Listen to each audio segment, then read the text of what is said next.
लोचनी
वडिलाची मिराशी गा देवा माझ्या वडिलाची मिराशी गा देवा माझ्या वडिलाची मिराशी गा देवा माझ्या वडिलाची मिराशी गा देवा तुझी चरण सेवा पांडुरंगा तुझी चरण सेवा पांडुरंगा तुझी चरण सेवा पांडुरंगा उपवास पारणे राखिला उपवास पारणे राखिला उपवास पारणे राखिला उपवास पारणे राखिला गेला भोगवंता आम्हाला गेला भोगवंता गेला भोगवंता वंश परंपरा दास में वंश परंपरा दास में वंश परंपरा दास में वंश परंपरा दास में तुकालो बोलितो माझ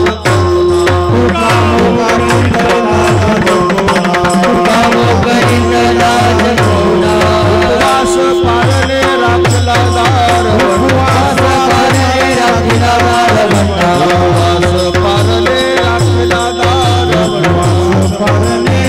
गेला भोगवंता आम्हाला गेला भोगवंता आम्हाला गेला भोगवंता आम्हाला विठोबार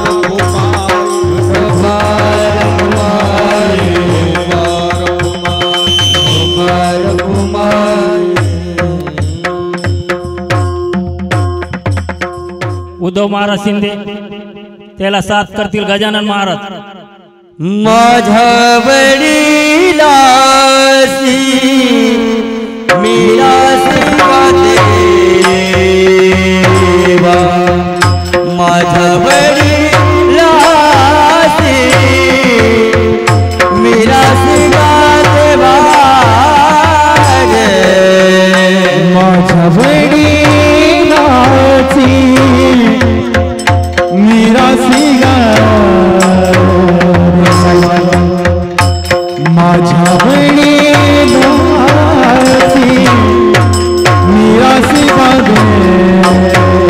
देवा माझ्या वडिलाची मिरासी गा देवा माझ्या वडिलाची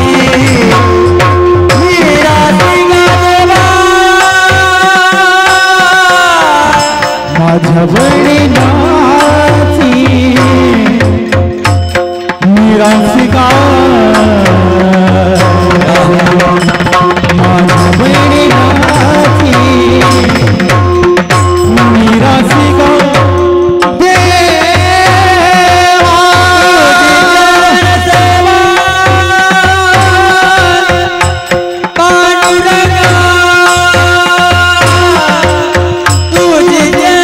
देवा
आम्हाला आम्हाला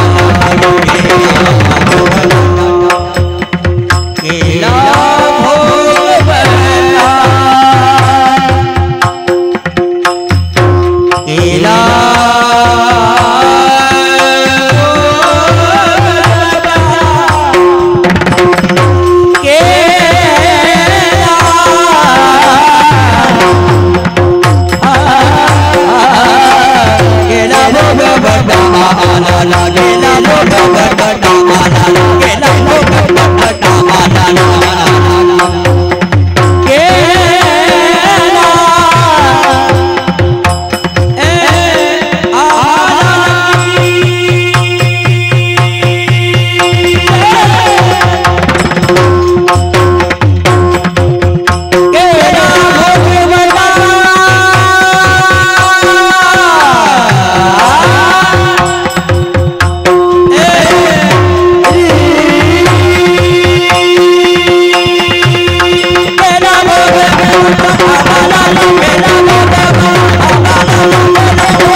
माझ्या वडिलाची मिराशिगा देवा,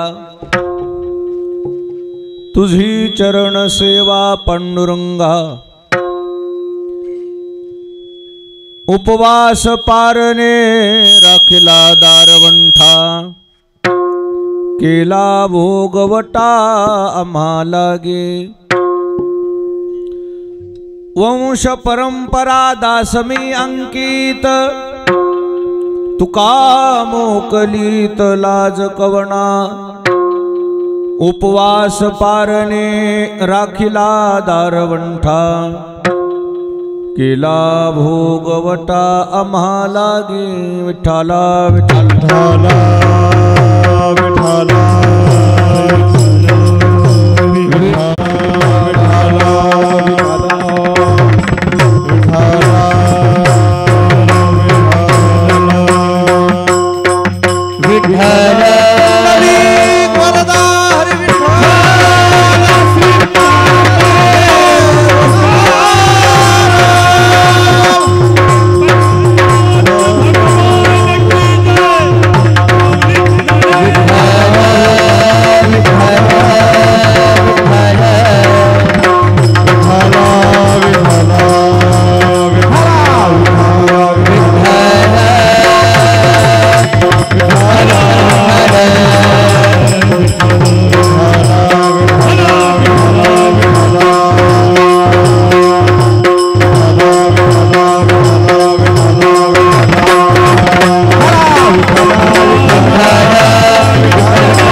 दुसरे चरण संतांची,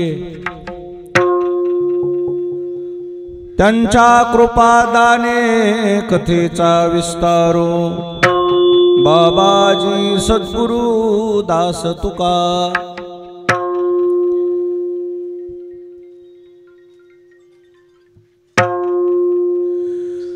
वैकुंठवाशी दिगंबररावजी देशमुख दादांच्या वर्षश्राद्धाच्या निमित्ताने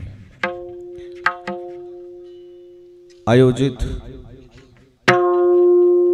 हा कीर्तन व महाप्रसादाचा कार्यक्रम आयोजक बालाजीरावजी दिगंबररावजी देशमुख, गोविंदराव दिगंबररावजी देशमुख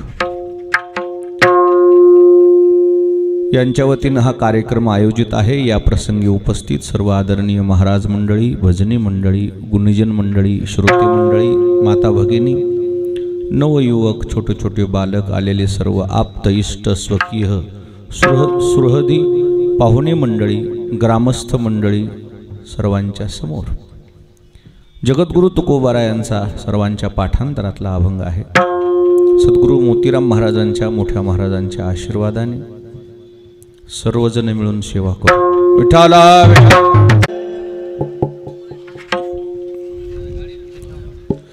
सेवेकरता घेतलेल्या अभंगामध्ये जगद्गुरु तुकाराम महाराजांनी भगवान पांडुरंग परमात्म्याकडे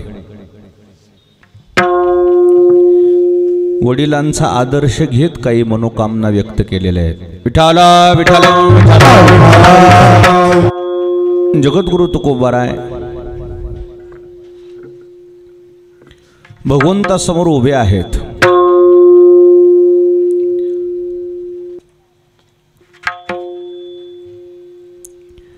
सेवेची अपेक्षा करतायत, पण त्या सेवेपूर्वी महाराजांनी वडिलांचा नामनिर्देश केला। जगामध्ये असे थोडे लोक आहेत की ज्यांना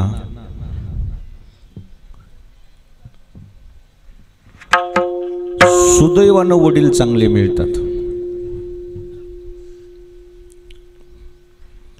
चांगले म्हणजे सगळे वडील चांगलेच असते, तर चांगले म्हणजे काय?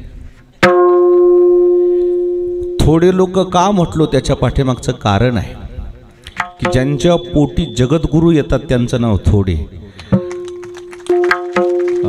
थोडं म्हणण्याचा उद्देश एकच आहे की ज्यांच्या पोटी कोण आले, जगद्गुरूनं पोटी यावं, याच्यापेक्षा अजून वडिलाचं मोठेपण काय सांगू मी तुम्हाला। जगद्गुरूचे मूळ स्वरूप पाहिले तर तीनच आहेत। कृष्णं वंदे जगद्गुरु, तुका करे प्रणिपात दंडवत आचार्या, आद्य जगद्गुरु आद्य शंकराचार्य। आणि तिसरे वारकरी संप्रदायामध्ये एकमेव जगद्गुरु आहेत, त्यांचं नाव जगद्गुरु तुका अवतार नामयाचा संप्रदाय सकळांचा येथोन्या। जगद्गुरु तुकोबारायासारखे पुत्ररत्न ज्यांच्या पोटी जन्माला आले त्या वडिलांचं काय वर्णन करू। चांगले वडील मिळायला सुद्धा नशीब लागते, चांगला पिता मिळायला सुद्धा नशीब लागते। जगामध्ये अशी कितीतरी संतती आहे की त्या संततीला वडिलाच्या आचरणामुळे खाली बघायची वेळ येते। विठाला विठाला संतती खूप चांगली निघालेली आहे, सदाचारी आहे, सद्गुणी आहे, आपण भलं, आपलं काम भलं, कोणाच्या आद्यात नाही मध्यात नाही। पण वडिलांचं असं पाऊल चुकीचं पडलेलं आहे की त्याच्यामध्ये त्या पुढच्या पिढीला निस्तरता नाकी नऊ येते। त्याला असं कधी कधी असं वाटतंय की असा बाप नसलेला बरा। विठाला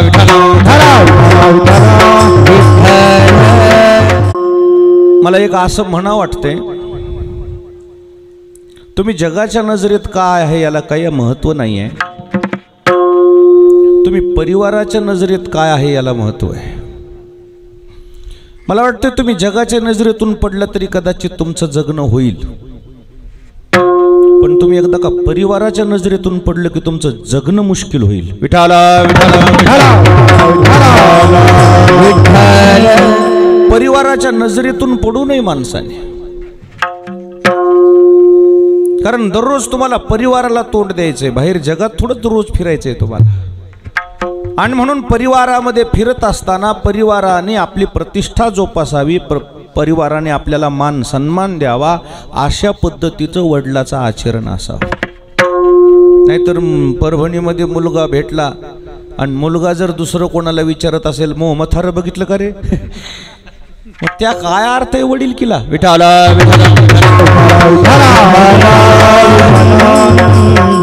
मुलानं म्हातारं म्हणावं म्हणजे याचा अर्थ आपण त्याच्या नजरेतून पडलेले आहोत. वडील असे आहेत काही काही या जगामध्ये की त्या वडिलामुळे मुलाचा सन्मान होतो, पण काही काही मुलं असे आहेत की त्या मुलामुळे वडिलांचा सन्मान होतो. विठाला विठाला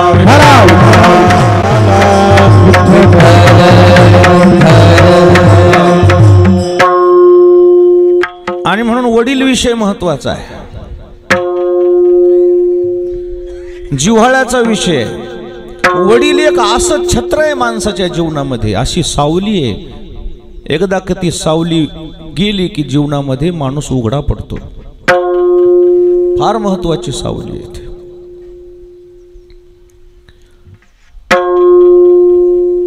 ग्रंथामध्ये मातृत्वाचाच गौरव आहे, आईचाच गौरव आहे. सहसा मातृत्वाचाच गौरव, आईचाच गौरव.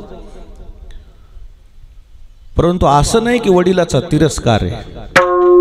पहिलं स्थान आईचं आहे, पण दुसरं स्थान का होईना पण कोणाचं आहे? पित्याचंच दुसरं स्थान. मुलाला जर विचारलं तर पहिलं स्थान तुझ्या नजरेत कोण आहे, तर मुलगा म्हणतो आईच आहे. पहिलं स्थान कोण आहे? आईच आहे. काही झालं की आई ग म्हणते, काही झालं की आई ग म्हणतो. दुसरं स्थान मुलाच्या नजरेमध्ये पिता आहे. पण खरं सांगू, आई जरी पहिलं स्थान असेल ना, पिता फार महत्वाचा आहे. विठाला विठाला. आई संगोपन करते, त्यातमध्ये काही दुमत नाही. पण संगोपन जरी आई करत असेल, पण पोषण कोण करते लक्षात घ्या. पालन पोषण कोण करते? पालन पोषण करणारा पिताच आहे. हे जे सगळं वैभव जोडते ना मनुष्य, कोणाकरता जोडते? बाप करी जोडी लेकराची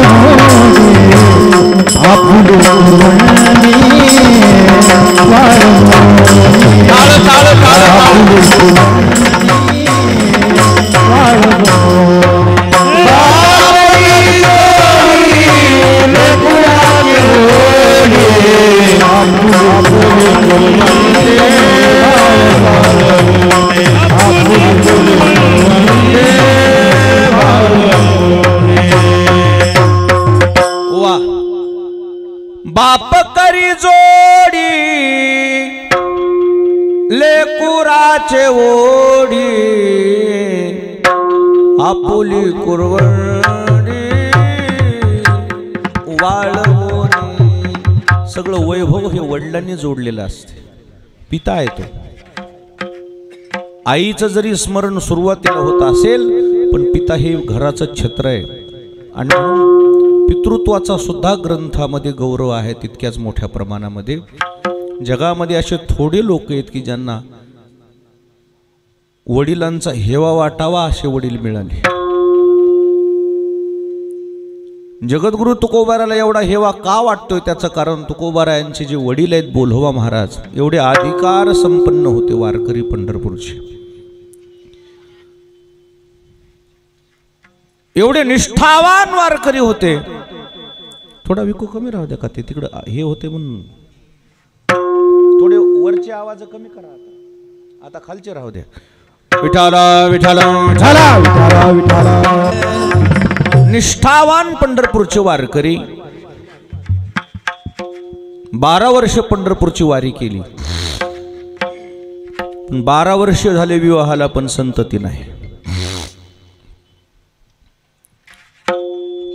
तरीही त्यांनी देवाकडे कधी काही मनोकामना व्यक्त केली. बरं, असे वडील होते ज्यांच्यासोबत परमात्म्याने संभाषण करावं एवढा अधिकार होता. देवानं वार्तालाप करावी, तरी काही कधी काही व्यक्त केले नाही. 12 वर्षानंतर तुकोबारायांच्या मातोश्री कनकाई बोल्होबा महाराजाला म्हणतात, प्राणनाथा, तुम्ही एवढी झालं वर्ष वारी करताय, मला एकदा तरी पंढरीला न्या, एकदा तरी तुम्हाला परमात्मा पाहू द्या. बोल्होबा महाराजांना सांगितलं, कनकाई न्यायला काय नाही, पण प्रवास खडतर आहे. ऊन वारा पाऊस, पूर परिस्थिती, गारपीट, एका हिंस्र पशु. त्या काळामध्ये कशी वारी असेल बघाल. 400 वर्ष 450 वर्ष. नाही काही असू द्या, पण माझी इच्छा आहे एकदा डोळे भरून परमात्म्याला पाहिजे. बोलोबा महाराज म्हणले कणकई तुला नेईल, पण एका अटीवर. काय? तिथं गेल्यावर माझ्या देवाला तू काही मागायचं नाही. म्हटले मी कशाला मागल? चल म्हणले. हे दोन्ही दाम्पत्य मुक्काम दर मुक्काम, मजल दर मजल करत करत करत करत पंढरपुरात दाखल झाले. चंद्रभागीचं स्नान झालं, पुंडलिकरायाचं दर्शन, नामदेव पायरीचं दर्शन. हे ज्यावेळी आतमध्ये प्रवेश करतायत, त्या काळातलं मंदिर म्हणजे काही अशी काही गर्दी वगैरे नाही. हे दाम्पत्य आत गेले. बोलोबा महाराजांनी गेल्यावर भगवंताचं दर्शन घेतलं आणि आल्या पावलांनी महागारी फिरले. कणकाई पाठीमागे होत्या. कणकाई आतमध्ये गेल्या आणि कणकाईनं डोळे भरून देवाला पाहिलं. डोळे डब डब डब डब डब डब पाण्यानं भरले, कारण ते परमात्म्याचं जे काही स्वरूप होतं ते स्वरूप डोळे भरून कणकाईनं पाहिल्यामुळे ते आनंदाचे अश्रू होते. पण त्या आनंदाच्या अश्रूच्या नंतर अवघ्या काही क्षणार्धात दुःखाचे अश्रू सुरू झाले. परमात्म्याला पाहिल्याचे आनंदाचे अश्रू, पण हृदयामध्ये ज्या काही वेदना होत्या त्या हृदयाच्या वेदनेचे दुःखाचे अश्रू. आनंदाच्या अश्रूमध्ये दुःखाच्या अश्रूत फरक काय? आनंदाचे अश्रू गालावर आले की थंडगार लागतात आणि आनंदाचे अश्रू ह्या मागच्या दाराने येतात. आणि दुःखाचे अश्रू हे समोरच्या दाराने येतात आणि दुःखाचे अश्रू गालावर आले की गरम लागतात.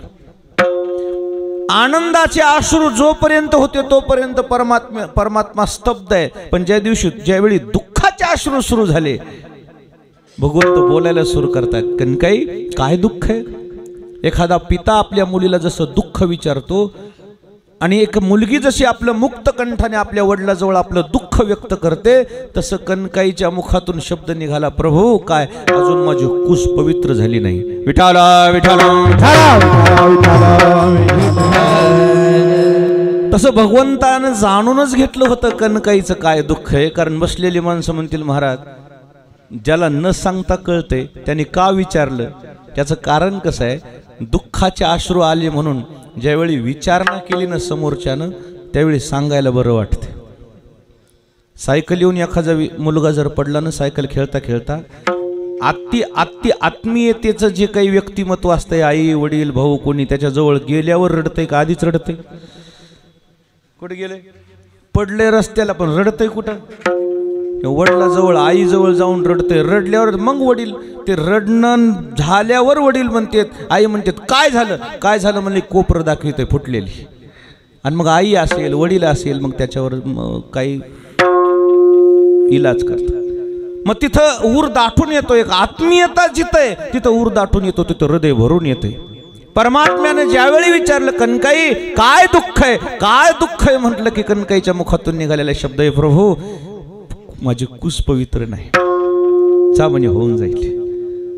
भगवंताचा आशीर्वाद आहे. महागारी ज्यावेळी कणकाई निघाल्या, दुःख संपलं आणि मुखावर आनंद नांदू लागला. आनंदी होऊन कणकाई ज्यावेळी बाहेर आल्या, गरुड खांबाजवळ बोलोबा महाराज उभे आहेत. कणकाई एवढा उशीर का लागला? देव बोलले मला. म्हणले वाटलंच मला, ह्याच्यामुळेच मी तुला आणलं नव्हतं. काय बोलले? काय नाही म्हणे, मी गेले दर्शन घेतलं, इतका आनंद झाला, माझ्या डोळ्याला धारा लागल्या. आणि मग धारा लागल्यावर आनंदाचे अश्रू जोपर्यंत होते तोपर्यंत ते काही बोलले नाही. पण थोडं माझ्या मनात कुठंतरी होतं, शेवटी मी बाई माणूस आहे. तुम्हाला समाजामध्ये तोंड द्यायचं नसते, पण तोंड कोणाला द्यायचं असते?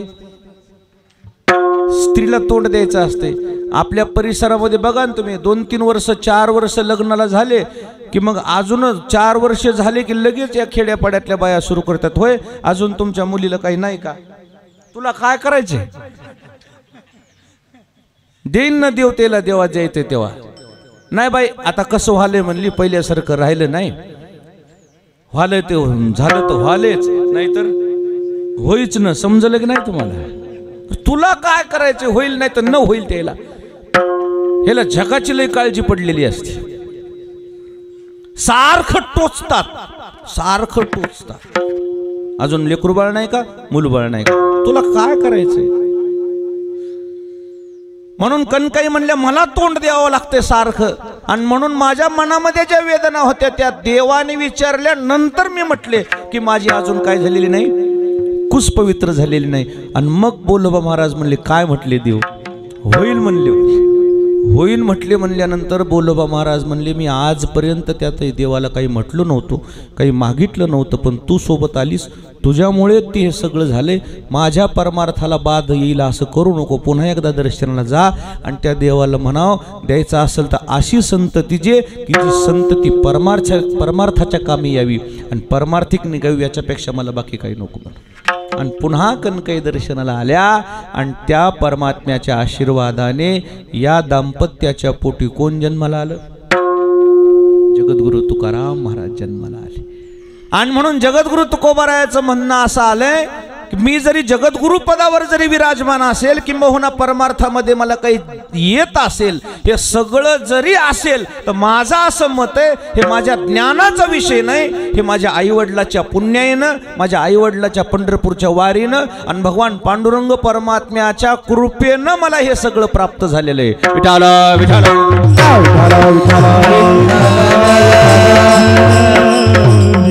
म्हणून एवढ्या मोठ्या पदावर जगद्गुरु पदावर जरी जगद्गुरु तुकोबाराय असले तरीही त्याचं सगळं श्रेय कोणाला देतात? कोणाला देतात? वडिलाला. वडील जर माझे वारकरी नसते, वडील जर माझे पंढरपूरचे सेवक नसते तर मी कुठून वारकरी घडलो असतो? मी वारकरी होण्यापाठीमागे, मी देवाचा सेवक होण्यापाठीमागे खरी पुण्याई कोणाची आहे? वडिलांचीच आहे. म्हणून सगळं महाराजांनी श्रेय वडिलाला दिले आणि म्हणून वडील चांगले होते म्हणून मी आज परमार्थिक आहे अशी महाराजाची अनुभूती आहे. विठाला विठाला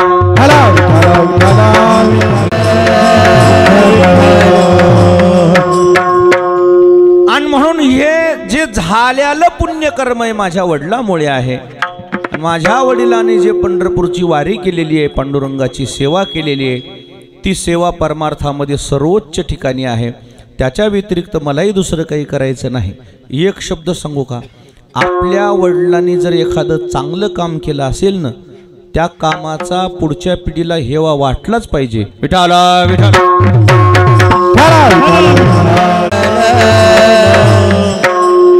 आणि म्हणून महाराजाला आज एवढा हेवा वाटला की काय माझे वडील होते, माझ्या वडिलांनी देवाची सेवा केली, ती सेवा माझ्याही जीवनामध्ये घडावी या हेतूनं जगद्गुरु तुकोबारायानं वडिलांचा संदर्भ देत आज देवाकडे प्रार्थना केलेली आहे पहिल्या चरणामध्ये. माझ्या वडिलांची निराशी का देवा, माझ्या वडिलांची निराशी का देवा, माझ्या वडिलांची निराशी का देवा, माझ्या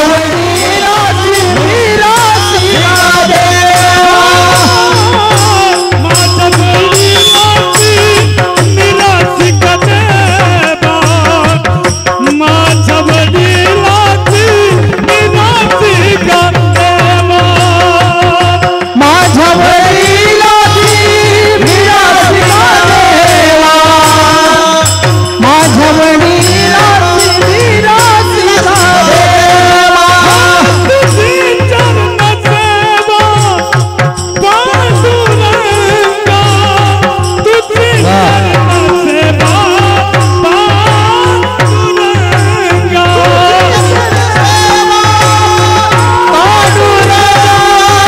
तुझी चरण सेवा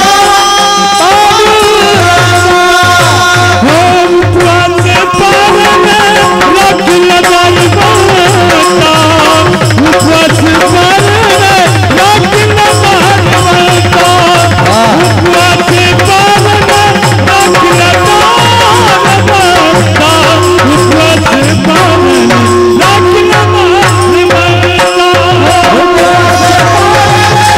तुझे पारने रखला जाई बोलता, तुझे पारने रखला जाई बोलता, तुझे पारने रखला जाई माझ्या वडिलाची मिराशी गा देवा, तुझी चरण सेवा पांडुरंगा. महाराज, वडील जर घरामध्ये चांगले असतील तरच घरचं वातावरण चांगलं होतं. वडिलांचं वातावरण चुकीचं असलं तर घर सगळं कोलमडून जाते आणि चुकीचं बापाचं पाऊल पडल्यावर काय त्रास होतो याच्या झळा जगद्गुरु तुकोबाऱ्यांनी सोसलेले आहेत पहिल्या अवतारात. पहिल्या अवतारामध्ये जगद्गुरु तुकोबाऱ्याला असे वडील मिळाले ते की त्या वडिलांनी कायदाच काढला होता. नाव घेऊन दी देवाचे हे ब्रीद हिरण्यकश्यपूचे. देवाचं जर नाव घेतलं माझ्या राजवाड्यात माझ्या राज्यात तुम्ही जेलमध्ये टाकेल म्हणायचे. बरं ठीक आहे, बाहेर कायदा कसा आहे असो, पोटच्या पोरात थोडस समजून घ्या. असे जगद्गुरु तुकोबाराय म्हणले मला वडील मिळाले ते माझ्या वडिलांनी मला 11 वेळेस मारायचा प्रयत्न केला होता. भक्त प्रल्हादाला हिरण्यकश्यपूने किती वेळेस मारायचा प्रयत्न केला? सामान्य नाही, काय मार नाही, कसा मारायचा प्रयत्न केला? जीवे जीवे विठाला विठाला.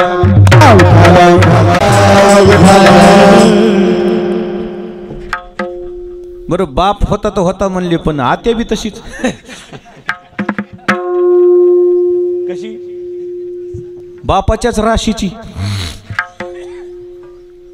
वडिलाला भेटायला म्हणून आली, म्हणले दादा कसा लहान तोंड करून बसलास, झालंय काय सांग की?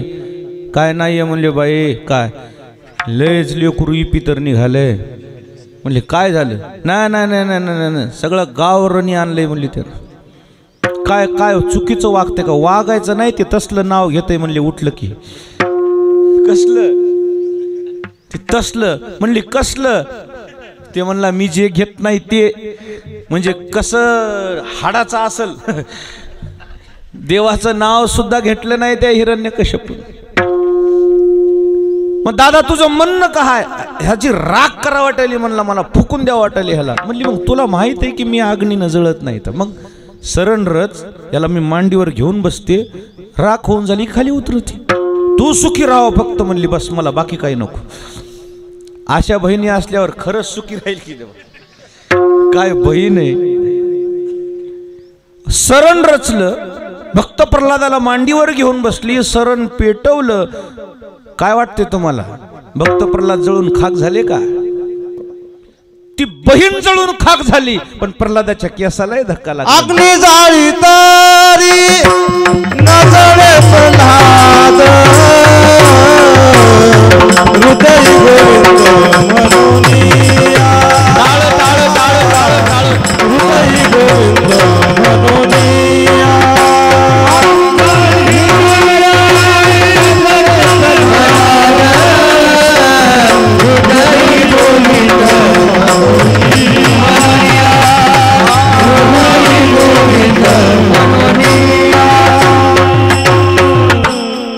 वाह, अग्नी जाळी तरी न जळे प्रल्हाद,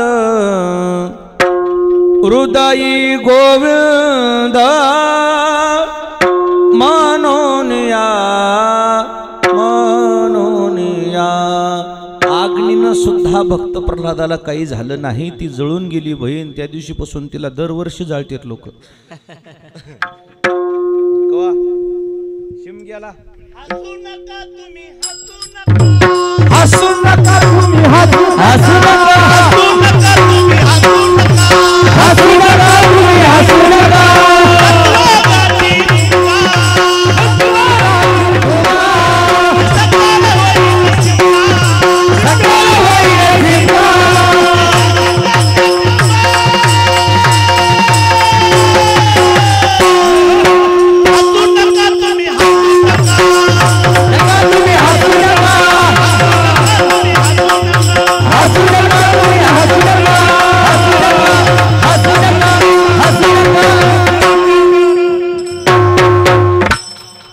काय करा?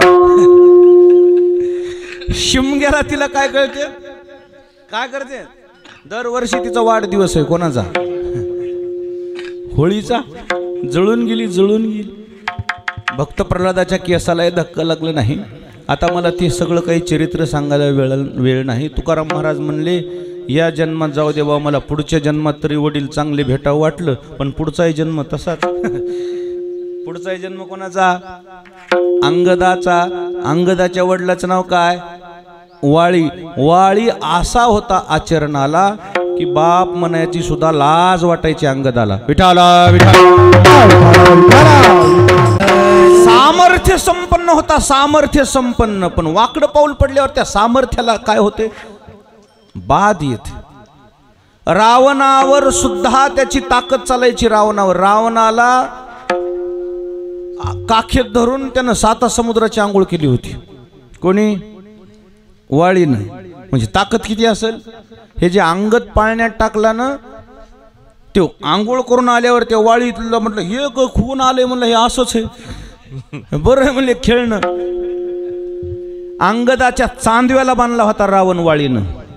चांदवा कळते का? चांदवा पाळण्याच्या वरी चांदवा असतो, त्याला चिमण्या असतात.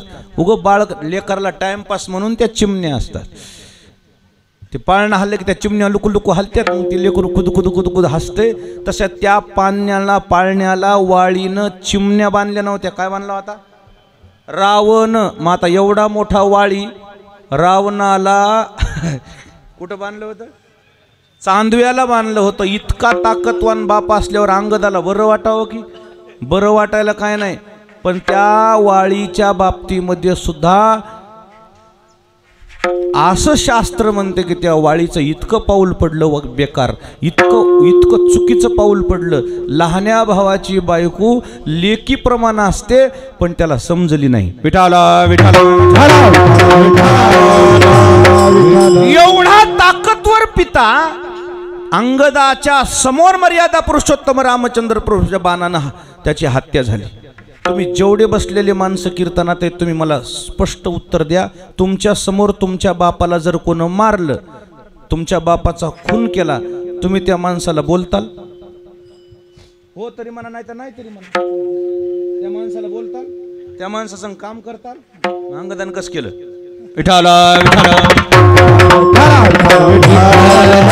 कारण असं आहे, वाळी जेव्हा खाली पडला रणांगणामध्ये, प्रभू रामचंद्र जवळ आले, पाणी पाजवलं, बोलायला लागला वाळी.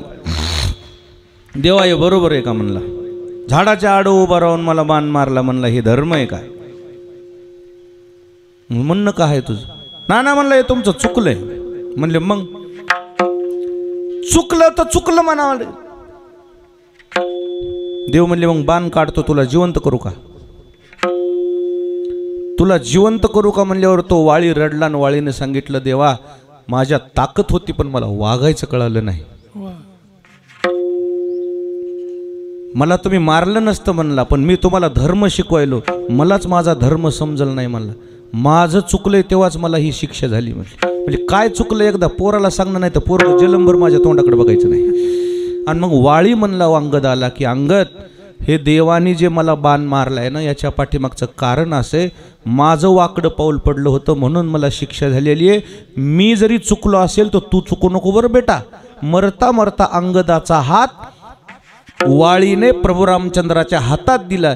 माझ्या शेवटच्या एकच माझी शेवटची इच्छा आहे, प्रभू तुम्ही जोपर्यंत भूतलावर आहेत ना, माझं लेकरू जोपर्यंत जिवंत आहे ना, त्याला पर्क करू नका ना, बापाचं प्रेम द्या. म्हणून वाळीनं डोळे मिटलेले आहेत. विठाला अवतारामध्ये बापाची काय म्हणजे चुकीचं वर्तन असल्यामुळे अंगदाला असा अभिमान चुकीचं वाटायचं की हे आमचे वडील आहेत म्हणून सांगायचे. काय काय वेळेस बाप असा जन्माला नशिबाला मिळतोय माणसाला, मुलगा माळकरी आणि वडील कसे 42 फुटाचा रस्ता एकट्यालाच पुरण उजडलं ना तुम्हाला. आता अहो कीर्तनात आल्यावर सुद्धा ते मद्यपान करून आल्यावर सगळे लोक म्हणले बघा ते कपडे ते कसं आलंय म्हणले. आणि हे तर पोरग नंबर 1 भजन्या गावातलं. त्याला किती मेलं होत असेल मला सांगा ना, किती मेलं होत असेल. अशी काही संतती चांगली आहे की तिथं वडिलामुळे त्याला खाली बघायची वेळ येते. तसं तुकाराम महाराज म्हणले, हे 2 जन्म अशा चुकीच्या वडिलाच्या झळा मी सहन केल्या, पण पुढचे जेवढे जन्म झाले त्या पुढच्या सगळ्या जन्मामध्ये मला वडील चांगले मिळाले. आणि त्या चांगल्या वडिलामध्ये आता जो माझा हा अवतार आहे, या अवतारामध्ये जे मला बोलोबा महाराज जे वडील मिळाले, यांच्यासारखं वडील मला मागच्या 4ही अवतारामध्ये मिळाले नाहीत. असे वडील मिळाले की ज्यांच्यामुळे मी परमार्थिक झालो, ज्यांच्यामुळे मी पांडुरंगाचा सेवक झालो. अशा वडिलाचा गौरव करण्याकरता त्या वडिलांना जगद्गुरु तुकोबाऱ्यांनी बोलत असताना असं विशेषण वापरलेलं आहे की माझ्या वडिलाची. वडील चालले की असं वाटलं पाहिजे माझा बाप आहे, इतका अभिमान वाटला पाहिजे लेकराला, असं बापानं वागावं. नाहीतर विठाला सांगत नसतो पण सांगतोच एकदा. एक मुलगा जांब चोरू लागला, पेरू काय चोरू लागलं, आणि सज्जन माणूस असं एक रस्त्यानं जाऊ लागलं. त्याने पाहिलं ते चोरी करताना, पकडलं त्याला. ए काय करतो रे, काय करतो म्हणले की चोर लगेच काय होते, घाबरते. चोरी करतो का? त्याच्या लक्षात आलं ह्याचे झाडे नाहीत. ते पोरग जाणून बुजून तशा बापाचं तुमचे आहेत का म्हणला, माझे नाहीत पण चोरी करतो का, तुम्हाला काय करायचं म्हणला. उलट बोलणार, उद्धट बोलणार. तर तसं ऐकायचं नाहीस म्हणले. थांब तुझ्या वडिलांनाच जाऊन सांगतो. 3 वेळेस जा म्हणला घरी, 3दा जा म्हणला घरी. वडील नाहीत. कसं काय? ते काय पलीकडे झाडावर आहेत म्हणला. मग आता ज्याचा बापच चोर आहे त्याच्या पोराला काय घोर आहे. असा बाप मिळाल्यावर मला वाटते कशी संतती चांगली निघल. विठाला जेवढे मंडपात बसलेले माणसं आहेत एवढं माझं एक शब्द लक्षात ठेवा. पहिल्या सुरुवात केली तुम्ही लोकाच्या नजरेत का आहेत याला महत्त्व नाही आहे. तुम्ही तुमच्या लेकराच्या नजरेतून उतरू नका. तुम्हाला व्यसन जरी करायचं असेल तर असं व्यसन करा पोराला तरी कळू देऊ नका. कारण तुम्हाला बोलायला तोंड राहिलं नाही तर पानपट्टी तिकून बाप आणि इकून लेक. हो, पोरगच बापाला म्हणू लागलं दादा चुना आहे का. खानदानला चुना लागल सगळ्या. विठाला काय अर्थ काय त्याला मला सांगा. तुम्ही तुमच्या मुलाच्या नजरेत चांगले असले पाहिजे. एकच शेवटचा शब्द बोलतो. तुमच्या मुलाला जगातल्या कोणत्याच माणसाचा आदर्श घ्यायची गरज पडू नये. त्याला त्याचं नाव बाप आहे. विठाला विठाला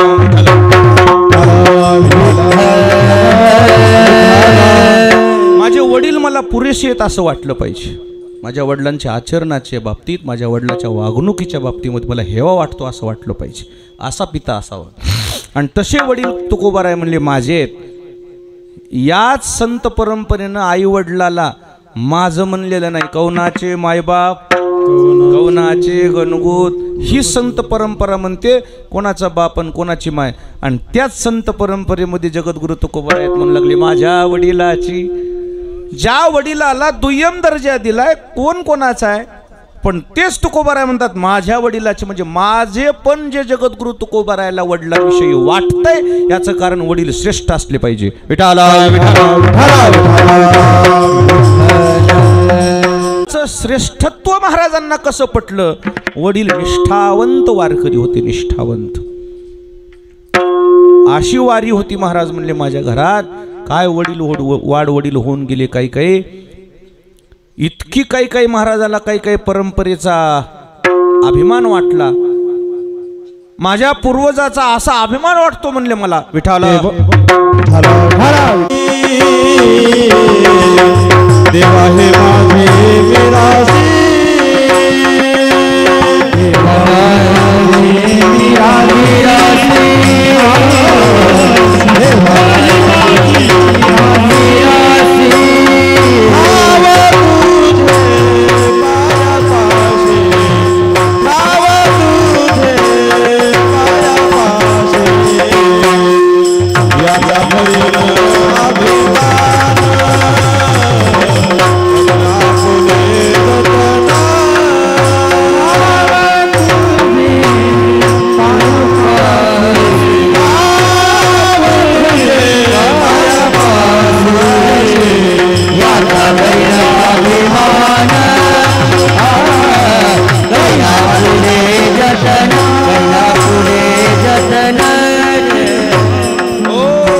देवा ही माझी मिराशी ठाव तुझ्या पायापाशी. याचा धरीन अभिमान करीन आपुले जतन. महाराज वडील कोणाला म्हणतात माहिती आहे का. सर्वस्व बाळा करता पणाला लावतात त्यांचं नाव वडील. असे आई वडील मी दाखवीन तुम्हाला की जगामध्ये त्या आई वडिलांनी मुलाकरता जीवाचं रान करणारे असे आई वडील जगात भरपूर आहेत. पण असे काही काही आई वडील दाखवील मी तुम्हाला हे आई वडील आजरामर आहेत. त्याचं कारण आहे त्यांनी स्वतःचं जीवन मुलाकरता संपवलेलं आहे. विठाला विठाला कृपेमुळे दुसरा जन्म झालेला आहे. दीक्षा घेतल्यानंतर पुन्हा संसार करून ही जी झालेली संतती आहे त्या संततीच्या विरोधात गेली आळंदी. आणि आळंदी विरोधात गेल्यावर त्यांनी ज्यावेळेस प्रायश्चित्त मागितलं, माझ्या चुकीमुळे माझ्या मुलांना त्रास द्यायचा नाही, काय असेल तर मला तुम्ही शिक्षा द्या. आणि शिक्षा द्या म्हणल्यानंतर कोणती शिक्षा दिली? देहांत प्रायश्चित्त शिक्षा दिली. देहांत प्रायश्चित्ताची शिक्षा दिल्यावर विठ्ठलपंत आळंदीकराजवळ न्याय मागताना काय म्हणले? देहांताची शिक्षा द्या, प्रायश्चित्त घेतो मी, पण रुक्मिणीला मध्ये अडकू नका. रुक्मिणी तुमची लेक आहे.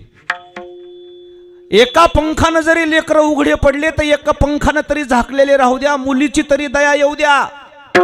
मी केलेली चूक आहे, माझ्या चुकीमुळे रुक्मिणीला त्याच्यामध्ये नका गो. हाता पाया पडले विठ्ठलपंत, पण आळंदीकर ऐकले. शेवटी विठ्ठलपंत हताश निराश होऊन ज्यावेळेस सिद्धबेटाकडे चालायला लागले, अंतर 15 मिनिटाचं आहे फक्त. ज्ञानोबारायांच्या मंदिरापासून सिद्धबेट म्हणजे गुरुजीच्या संस्थेपस्तूर किती वेळात जाते माणूस? सरसर गेल्यावर 15-20 मिनिटात जाते. 15-20 मिनिटात 3 तास लागले विठ्ठलपंताला. पाऊलच ओढणं. काय रुक्मिणीला तोंड देऊ मी? काय दिली शिक्षा म्हणल्यावर काय सांगू? कोणत्या तोंडानं जाऊ? माझ्यामुळे सगळं घडलंय हे मनाला खाऊ घेऊ लागले. आणि ज्यावेळेस विठ्ठलपंत आल्यावर रुक्मिणी साहेब समोर आल्या आणि समोर येऊन सांगितलं, मालक, आळंदीकरांनी कोणतीही जरी शिक्षा दिली असेल तुम्ही स्वतःला एकटं समजू नका बरं, मी तुमच्या सोबत आहे. याचं नाव बायको, याचं नाव अर्धांगिनी म्हणतात. सुखादुःखात सहभागी झाली पाहिजे ती.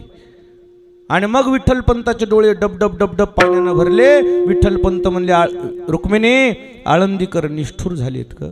देहांत प्रायश्चित्ताची शिक्षा दिली आणि दिली तर दिली, त्याच्यामध्ये तुलाही गोवलंय ग. त्यावेळेस मग रुक्मिणी आई साहेब म्हणल्या, मालक, आपल्या देहांत प्रायश्चित्ताने आपल्या जाण्याने जर आपले लेकरं सुखी होत असतील तर आपल्याला तरी एक दिवस जायचंच आहे की. एवढं दुःखी का होता तुम्ही? या दोघा जणांनी आत्महत्या केली.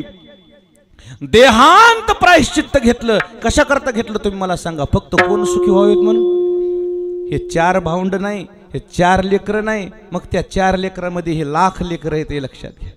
हे तुमच्या आमच्या करता या दाम्पत्यानं देहांत प्रायश्चित्त घेतलं, आत्महत्या केली, जीवन संपवलं. म्हणजे सिद्धांत मला एक सांगायचंय की जे वडील मुलाच्या सुखाकरता स्वतःच्या शरीराची पर्वा करत नाहीत, अशा वडिलाला वडील नाही तर काय म्हणावं? आणि अशा वडिलाला माझं नाही तर काय म्हणता?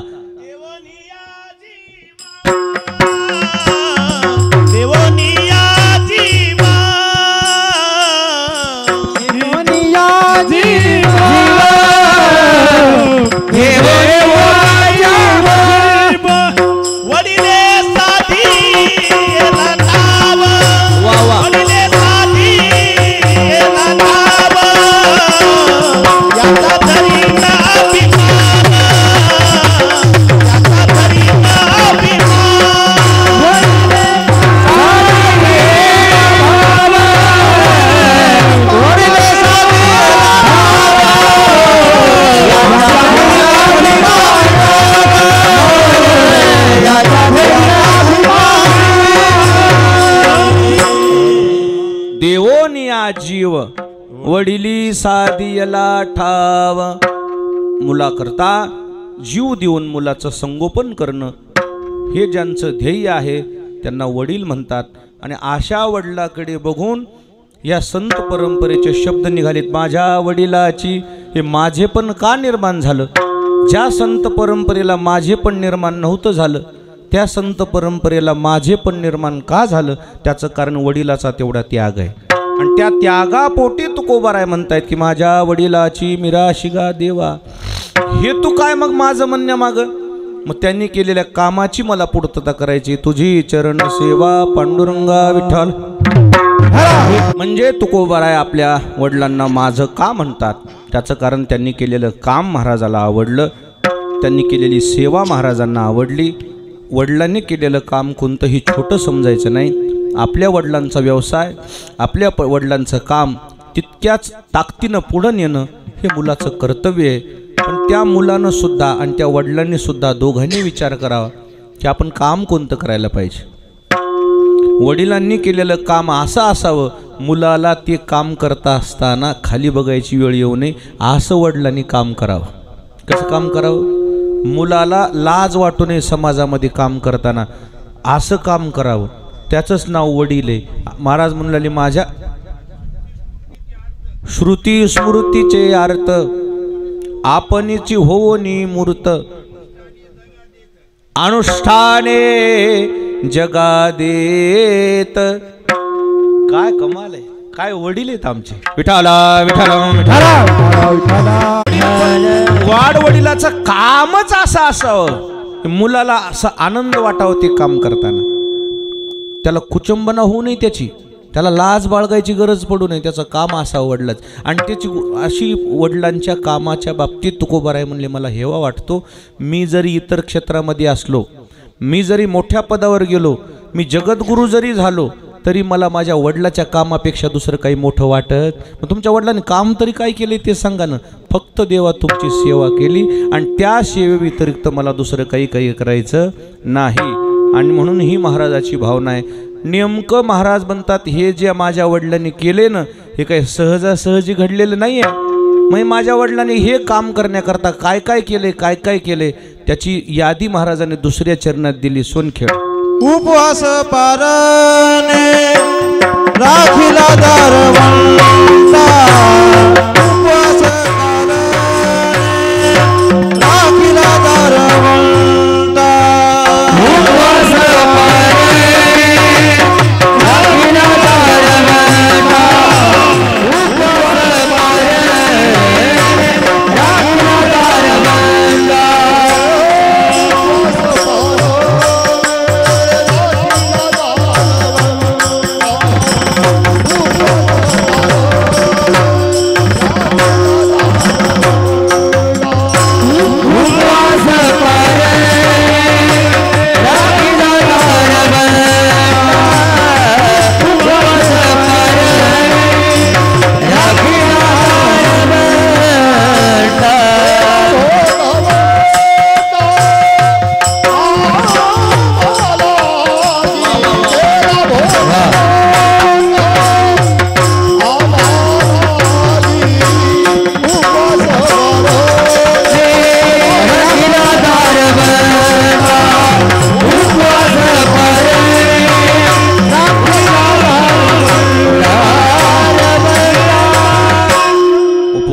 पारणे राखिला दारवंठा केला भोगवटा मालागे. जगद्गुरु तुकोबाराय म्हणतात आमच्या वडिलांनी ज्या साधना केल्या, ज्या तपश्चर्या केल्या, त्यामुळे आम्ही या परमार्थिक क्षेत्रामध्ये आहोत. आणि म्हणून आता आमची एकच इच्छा आहे, तुका मोकलिता लाज कवना. आम्ही या परमार्थात आम्ही सेवेकरता तुझ्या दारात आलोय. आणि जर तू आम्हाला डावलशील त्याच्यामध्ये आमचा काहीही कमीपणा नाही. आणि तू आम्हाला स्वीकारावं, आम्हाला सेवेचा लाभ मिळावा एवढीच आम्ही आशा करतो. या हेतून तुकोबारायांनी या अभंगामध्ये वडिलांचं काम पुढे नेण्याचा संकल्प केलेला आहे. वडील असे असावेत. या टाकळी कुंभकर्णामध्ये या गावामध्ये सप्ताहाचा अनेक वर्ष दिगंबर दादानं कारभार केला. 25-30 वर्ष कारभार केला या सप्ताहाचा. का जास्त केला होय सदाशिवराव? बरेच वर्ष कारभार केला. घरून एकदा घरून जेवण करून वही घेऊन निघाले. पूर्ण गावामध्ये जाऊन फिरून सगळे देणगी गोळा करून सप्ताह करायचा. आणि सप्ताह संपला की शेवटच्या दिवशी गाववाल्याला हिशोब द्यायचा. हा सप्ताह जाणे आणि हे हिशोब रिकामे घरला यायचं. आणि त्यामुळे त्यांच्या हातात जोपर्यंत सप्ताह होता त्यांनी ती सेवा जिम्मेदारी पार पाडली. अजूनही त्यांचं पाठीमागं लोक नाव का घेतात? काम नाव घेते माणसाचं. काय नाव घेते माणसाचं? कोण नाव घेते? माणसाचं काम पाठीमागं नाव घेते. अशी ही त्यांची परंपरा आहे. या हेतून या ठिकाणी मी सेवेकरता मुद्दामून गोविंदला नाही म्हणलो नाही. त्याचं कारण त्यांनी आमच्या संप्रदायामध्ये योगदान दिलेलं आहे. माझ्या मग आज एवढ्या जिम्मेदाऱ्या आहेत, त्याला मोजमाप नाही, त्यालाच कळते सगळं. पण त्याने सांगितलं नाही मी तुम्हाला दुसरं काही म्हणलो का आजवर? इतक्या दिवसात मी तुम्हाला काही मागितलं का? म्हणलं नाही मागितलं. मग मला हेच तर द्या. म्हणलं ठीक आहे. वडिलाचं काम पुढंच करणारी पुढे संतती आम्हाला परमार्थाकरता पोषक असेल ते उत्तरदायित्व म्हणून त्यांच्या वडिलांच्या केलेल्या कामाच्या ऋणातून मुक्त होण्याकरता मी हा वेळेत वेळ काढलेला आहे. सेवेला इथंच थांबवतो. ज्ञानेश्वर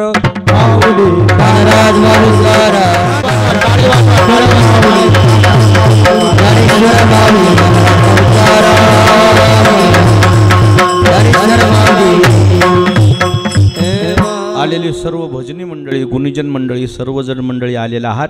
पण चाल म्हणता येणार नाही. आता मला 2-3 काल्याचे कीर्तन येतात, अजून एकच झालं नाही. नावं बी माहिती आहे तुम्हाला. गावाच्या हत्तरवाडी आहे, वाकडी आहे, भारसवाडा आहे. तिन्ही काले आहेत. काले तिन्ही काले असून मला ह्याला कार्यक्रम द्यावा लागला. तुम्ही आता समजून घ्या की मला का द्यावा लागला असेल. त्यांच्या वडिलाचं काम आहे तसं म्हणून दिला. विठ्ठल जय जय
मागणी ते का तुझं प्रति आहे.